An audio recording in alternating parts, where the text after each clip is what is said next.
सरकार की एक ही पॉलिसी है कि एन केन प्राकेर जो है सत्ता पर काबिज रखना। कुछ अंधभक्त है, अनाप शनाप बोला करते हैं, लेकिन चिंतन मंथन नहीं करते, आलोचना विवेचना समालोचना नहीं करते। आज तक सरकार के पास कोई विकल्प नहीं।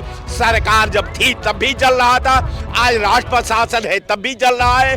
केवल ये भगवान बना के लोगों को गुमराह करना चाहते हैं कि जिस पार्टी ने हमारा संविधान का विरोध, आप मणिपुर को नहीं संभाल पा रहे हैं। 56 इंच का सीना कहाँ चला गया? अगर रस्सा हमला कर देगा तब कैसे लड़ोगे? अमेरिका हमला कर देगा तब, जब तुम मणिपुर अपने लोगों को नहीं बचा सकते। केवल अंधभक्त है कि मोदी भगवान है और योगी भगवान है, केवल वो 4 PM न्यूज़ नेटवर्क में आप सभी का स्वागत है। मैं हूं क्षितिज कांत।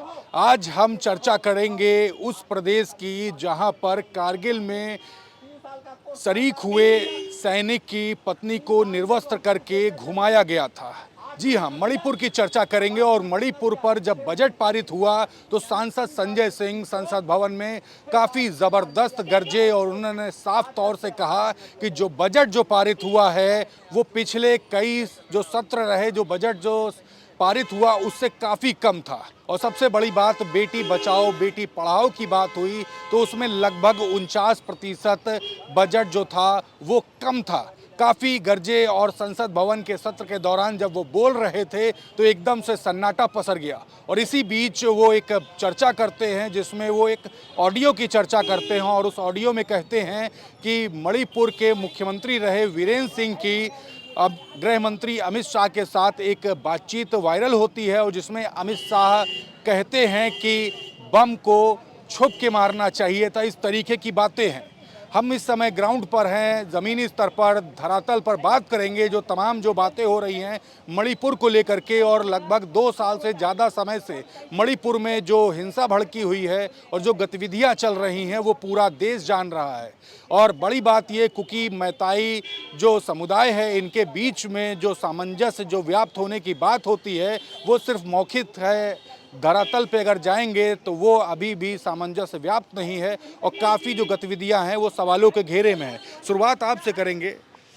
संसद भवन में अब मणिपुर की बातें होने लगी और बजट जो पारित हुआ है वो पिछले समय से काफ़ी कम है। पिछले अगर दशकों की अगर बात करें तो उससे काफ़ी कम है। ये सब जो गतिविधियां जो हो रही हैं, सब मन में क्या?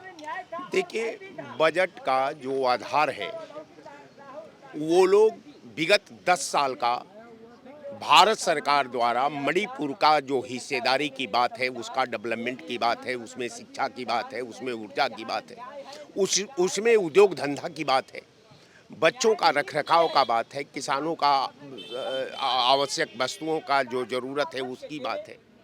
हम सब आप चर्चा तो इतनी सारी कर दी है, मुख्यमंत्री भी अपनी कुर्सी छोड़ करके मणिपुर से भाग खड़े हुए। बिल्कुल कारण है। उसका कारण ये है कि भारतीय जनता पार्टी जिस विधा पर काम करती है, आज जो हमारा संवैधानिक जो विधा है, ये दोनों एक दूसरे से टैली नहीं करते। ये दोनों एक दूसरे से कहीं से सामयिक ये संबंध नहीं बना पाते, एक दूसरे का पूरक नहीं होते। ये सरकार जो वर्तमान परिवेश की जो सरकार है वो ये मानती है कि अगर विधा का सृजन करने की बात करते हैं, विधा का डेवलपमेंट की बात करते हैं, विधा में समाज को रख रखाव की बात करते हैं, विधा में शिक्षा की बात करते हैं, ऊर्जा की बात करते हैं, तो हम समझते हैं कि जो हमारी पॉलिसी, जो सरकार की एक ही पॉलिसी है कि एन केन प्राकेर जो है सत्ता पर काबिज रहना, तो जो सत्ता का काम कर रहा है, जो सत्ता के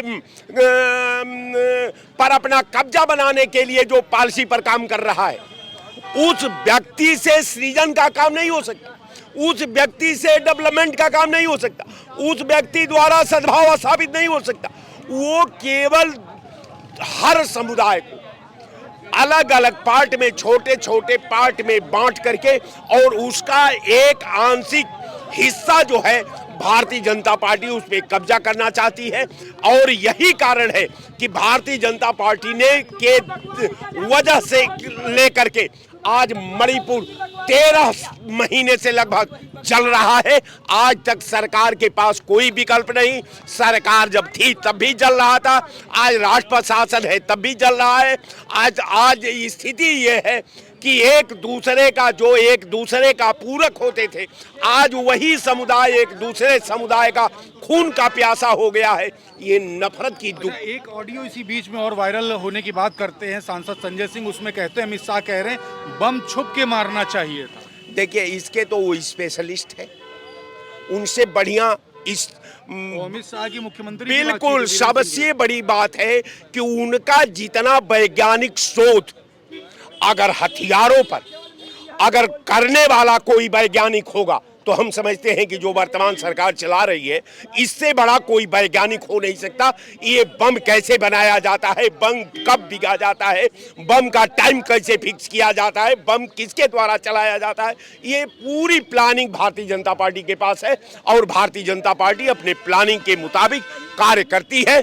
केवल बिगाड़ने का, केवल सद्भाव को खतरा पैदा करने का, देश की अखंडता के साथ खेलने का, यही भारतीय जनता पार्टी की परंपरा है। इसने जो है पूरे परंपरा, आप समझिए कि जिस पार्टी ने हमारा संविधान का विरोध किया, हमारा जनतंत्र का विरोध किया, हमारा राष्ट्र का विरोध किया, आज वो पार्टी राष्ट्रभक्त बनकर के बैठी है। हम कहते हैं कि साहब, हमसे बड़ा राष्ट्रभक्त कोई नहीं है। इसलिए कि मणिपुर को 2 पार्ट में बांट दिया, मणिपुर आज तक जल रहा है, आज तक भारत सरकार उस दंगा का नियंत्रण नहीं कर पा रही है। अब कह रहे हैं कि साहब हमसे बड़ा कौन राष्ट्रभक्त है? तुम्हारा राष्ट्र, तुम प्रधानमंत्री, तुम गृह मंत्री, तुम मुख्यमंत्री, तुम्हारी पुलिस, तुम्हारी सेना और मुट्ठी भर लोग तुमसे अगर नहीं तुम्हारे कंट्रोल में होते हैं तो तुम चाइना के साथ क्या करोगे? तुम पाकिस्तान के साथ कैसे लड़ोगे? अगर रस्सा हमला कर देगा तब कैसे लड़ोगे? अमेरिका हमला कर देगा तब? जब तुम मणिपुर अपने लोगों को नहीं बचा सकते तो देश का आपसे कोई उम्मीद करना, मैं समझता हूं कि हमारे मुताबिक पाप है, इसके सिवाय कुछ नहीं है। मणिपुर को लेकर के बड़ी चर्चा हो गई। और उसके अलावा अगर बात की जाए तो सांसद संजय सिंह लगातार ये आवाज़ बुलंद करते हैं संसद भवन में कि जो बजट जो पारित हुआ है वो पिछले दशकों से काफ़ी कम है, और पूरा डेटा ला करके सामने रख देते हैं, उसे पोल तक खोल देते हैं। और एक ऑडियो की चर्चा करते हैं जिसमें कहते हैं अमित शाह बात करते वीरेंद्र सिंह से कि बम छुप के मारना चाहिए था। क्या कहेंगे? देखिए, यह साजिश है देश के साथ। जहाँ तक हमारे से पहले पूर्ववक्ता बोले हैं, सही है कि जो है अमित शाह जी हों चाहे प्रधानमंत्री जी हों, कभी प्रधानमंत्री जी कहते थे बॉर्डर किसका है, सैनिक किसके हैं, तो कैसे घुसपैठिए चले आते हैं। आप मणिपुर को नहीं संभाल पा रहे हैं, 56 इंच का सीना कहाँ चला गया? पहले तो कहते थे सैनिक किसके हैं, बॉर्डर किसका है, तो ये कैसे हो रहा? तो आप मणिपुर को नहीं संभाल पा रहे हैं, अपने देश के अंदर की स्थिति को नहीं संभाल पा रहे हैं, अपने भारतवासियों को नहीं संभाल पा रहे हैं, तो आप विदेशों के बारे में क्या बोलते हैं? केवल ये र्यूमर फैलाते हैं कि हमारा डंका बज रहा है। ऐसे डंका बजेगा कि आपके देशवासियों को हथकड़ी और पैरों में बेड़ियां लगाकर अमेरिका ने भेजा, और पहले भी भेजा, और जब अमेरिका आप गए ट्रंप से मिले उसके बाद भी हाथों में बेड़िया लगा के भेजा, तो आपका 56 इंच का सीना कहाँ गया था? ये जग जाहिर हो गया कि आप केवल जो है फराट चिल्लाते हैं कि ये हमारा सीना चौड़ा है। अरे क्या चौड़ा है? आपकी हिम्मत को देख लिया गया कि ट्रंप के सामने नहीं बोल पाए आप कि हमारे भारतवासियों को क्यों ऐसे बेच रहे हो। आप बांग्लादेश वासियों को जो कहते हो रोहिंग्या मुसलमान आ गए, क्या आप भेजे? अभी तक आप भेजे कभी कि उनको बेड़ी लगा के या हाथों में हथकड़ी लगा के? और कुछ अंधभक्त है, अनाप शनाप बोला करते हैं, लेकिन चिंतन मंथन नहीं करते, आलोचना विवेचना समालोचना नहीं करते। केवल अंधभक्त है कि मोदी भगवान है और योगी भगवान है, केवल वो पूजते हैं, अपने दिमाग से नहीं सोचते। उनको इतना पाखंड में बस गए हैं, ये लोग केवल पाखंड में बस गए हैं, पाखंड इनके अंदर समा गया है। केवल यही कहेंगे, केवल ये भगवान बना के लोगों को गुमराह करना चाहते हैं। वो इंसान है, और इंसान भी जो है सही ढंग के इंसान भी नहीं है। आप ये बताइए, देश में गरीबी भूखमरी बढ़ रही है, भ्रष्टाचार बढ़ रहा है, और 2% लोगों के पास 99% का धन चला जा रहा है, अडानी के पास जा रहा है वो पैसा। कुछ लोग अमीर होते जा रहे हैं और जनता गरीब होती जा रही। 98% भारत की जनता गरीब होती जा रही, प्रति व्यक्ति आय घटती जा रही है। और हमारे देश के प्रधानमंत्री जी कह रहे हैं कि हमारा देश विकसित भारत बनने जा रहा है। क्या हवाई बातें कर रही हैं माननीय प्रधानमंत्री जी। जनता को गुमराह मत करिए, गरीबी बढ़ रही है देश में, और ये सब चीजें जो है प्रधानमंत्री जो बोल रहे हैं जनता को केवल गुमराह कर रहे हैं। जब प्रति व्यक्ति आय घट रही है, जब गरीबी बेबसी लाचारी है, मूंगफली पे और लैया चना पे जिंदा रहने के लिए लोग घूम रहे हैं, और उस देश का प्रधानमंत्री बोल रहा है कि हमारा देश विकसित भारत बनने जा रहा है। तो कैसे बनेगा आप ही बताइए। जब गरीबी और अमीरी की खाई बढ़ती जा रही, कैसे आप विकसित भारत बनाएंगे? जिस देश में 140 करोड़ जनता में 81 करोड़ जनता 5 किलो राशन पे जिंदा है, और आप कहते हो गरीबी रेखा के नीचे है, तो कैसे देश विकसित भारत बनेगा? तो ये चीजें जो है बहुत गुमराह करने वाली बात है। ये प्रधानमंत्री जी जो बोलते हैं केवल पाखंड बोलते हैं, पाखंड में जनता घुमाते हैं। अभी कहेंगे कि औरंगजेब पे बात करने लगेंगे, हिंदू मुसलमान पे बात करने लगेंगे, मंदिर मस्जिद पे बात करने लगेंगे, यानी जनता को गुमराह करके मूल समस्याओं से उनका ध्यान भटकाने का काम करते माननीय प्रधानमंत्री जी।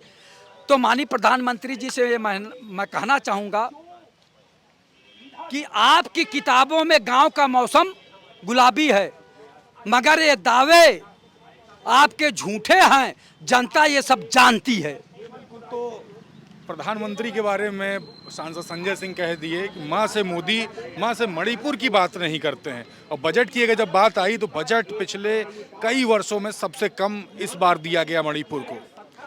आप जहाँ से शुरू किए थे मैं वहीं से शुरू करता हूँ।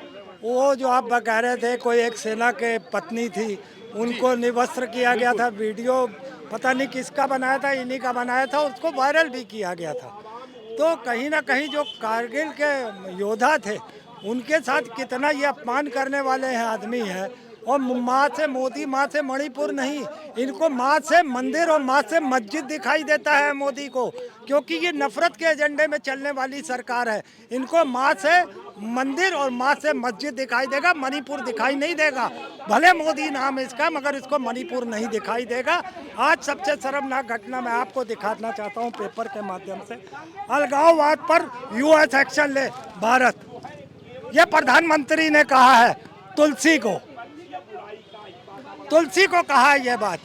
और कहा क्या है, सिख फेडरेशन जो कोई है उनका, खालिस्तान का कोई सिख जस्टिस का है कोई, उसका कोई पन्नू है, उसको आप लोग अमेरिका वाले संरक्षण देते हैं, आप आतंकियों को संरक्षण देते हैं। अरे नरेंद्र मोदी, क्या 2 अप्रैल तक क्या देश के ऊपर 100% ये वो टैरिफ लगा के ही दम लोगे? तुम खुलेआम अमेरिका को कह रहे हो कि तुमने पाल रखा आतंकवाद को। तो बिश्नोई कौन है वो जो मार के आया था कनाडा में एक सरदार को? तब कनाडा के प्रधानमंत्री ने तुमसे कहा था कि हमारे बंदे को मारा है, और उसके बाद उसको तुमने आतंकी कहा है। तो कैसे चलेगा ये? तुम्हारे यहाँ खुद आतंकवाद पलता है। और सबसे शर्मनाक बात तो ये है, जो मैंने पोस्टर दिखाया उसमें किसका फोटो है, तुलसी बेडाट करके कुछ है, इंग्लिश लैंग्वेज में उनकी सरनेम है, मुझे याद नहीं आ रहा, मैं पढ़ूंगा नहीं। उनको आपने क्या दिया? गंगा जल का पानी दिया। उन्होंने आपको तुलसी की माला दी। तुलसी की माला नहीं, ये तुलसी की एजेंट थी, तुलसी नाम की एजेंट है अमेरिका की। इसे इमोशनली ब्लैकमेल मत करो कि वो भारत मूल की है या सुनीता विलियम भारत में मूल की है। वो आ रही है, वो तुम्हारे लिए नहीं आ रही है, वो अमेरिकन नागरिक हैं, वो अमेरिका के लिए चलेंगे, तुम्हारे लिए नहीं चलेंगे, चाहे जितना भी गंगा जल दे लो। और मैं पूछना चाहता हूँ नरेंद्र मोदी, तुम्हारी खुद की सरकारी संस्था ने उसी पानी का निरीक्षण परीक्षण किया था जिसमें बैक्टीरिया था, जिसमें मल मूत्र था, जिसमें गंदगी थी। क्या वही जल तुमने अमेरिका की उस लेडी तुलसी को दिया है? तुलसी पे तो पानी चढ़ता है, तो शुद्ध पानी चढ़ता है, मगर एक निर्लज इंसान तूने उसको वो गंदा पानी प्रयागराज का दिया जिसकी एजेंसियां तुम्हारी खुद की एजेंसियों ने जांच की है, या फिर वो 200 रुपए का हिमालय का पानी तुमने उनको बोतल में डाल के दिया, एक सुनहरे से सोने के या सिल्वर के किसी में बर्तन में डाल के दिया। ये भी तो देश को बताओ। अरे पाखंडी कब तक इसी तरीके से धर्म का पाखंड करते रहोगे? हिम्मत है तो शिक्षा, रोजगार, स्वास्थ्य, नौकरियां, महिला सुरक्षा पर देश में सत्ता काबिज हो जाओ तब बताएं। चाहे वो किसी भी प्रदेश की बात हो, चाहे देश की बात हो, मगर देश की जनता ने तो तुम्हें 240 पे लाट के पटक दिया, मगर बेशर्मों की तरीके से आज भी प्रधानमंत्री बन के बैठे हुए हो। और जब देश के मुद्दों पे जनता के 5-5 मुद्दे आते हैं तो वही औंधे मुंह गिर जाते हैं, क्योंकि जिनको तुमने अलायंस में अपने साथ रखा है वही तुम्हें वही पटकनी दे रहे हैं, वही तुम्हारे कोई बिल पास नहीं दे रहे हैं। तो देश के साथ कितना बड़ा छल है। एक बहरूपिया, एक झूठा, एक बेईमान आदमी देश के पटल पर बैठ चुका है जिसका बहुमत नहीं है। क्यों नहीं राष्ट्रपति सवाल करती है कि तुम बहुमत सिद्ध करो? क्या राष्ट्रपति का इतना हक नहीं है कि जनता के हितों के काम रुके हुए हैं? 5-5, 6-6 बिल आते हैं वो रुके हुए हैं, और ये जबरदस्ती का प्रधानमंत्री बना हुआ है। क्या विपक्ष को इसको बलबूते से आवाज नहीं उठानी चाहिए कि बहुमत सिद्ध करो सदन पे अपना? तो नरेंद्र मोदी को दूध का दूध और पानी का पानी हो जाएगा। और कोई सवाल सर? इस सवाल आपके साथियों से लेते हैं। आपके साथी थोड़ा मुद्दे से भटक जाते हैं। मणिपुर का मुद्दा था, उन्होंने प्रधानमंत्री को लेकर तमाम सवाल कर दिए। मणिपुर में जो इस बार जो बजट जो पास हुआ है वो काफ़ी कम है पिछले कई वर्षों के मुताबिक। और बड़ी बात ये, बेटी बचाओ बेटी पढ़ाओ की जो बात करते हैं उसमें लगभग 49% बजट पिछली बार से कम है।